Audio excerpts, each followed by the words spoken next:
បងប្អូនเราទៅកៅ BFS rồiចាប់ដើមប្រមូលផលបដាហើយអញ្ចឹងនេះជាតកៅខ្មៅនៅពេលដែលវាខ្លាយជារុយវាត្រូវឆ្លងកាត់ដំណាក់កាល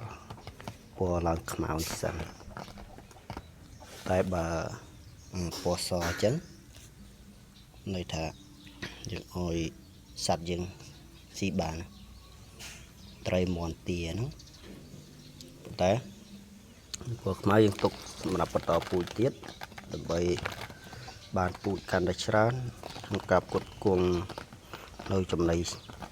សត្វរបស់យើងកាត់បន្ថយការទិញចំណីបាទអញ្ចឹងវាល្អសម្រាប់យើងធ្វើកសិកម្មបែបគ្រួសារហើយក៏អាចលក់បានបើសិនជាបងប្អូនណាចង់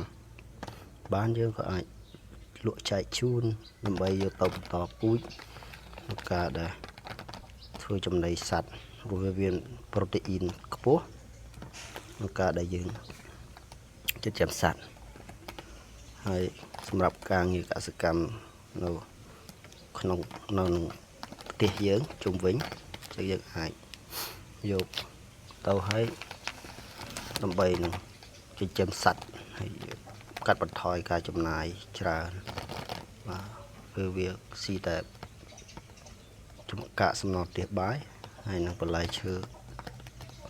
ហើយផ្លែឈើខូចទៅបងប្អូនចឹងសូមអរគុណចឹងព័ត៌មានអាប់ដេតបន្តទៀតនឹងមានបន្តទៀតវាកើតជារុយខ្ញុំនឹង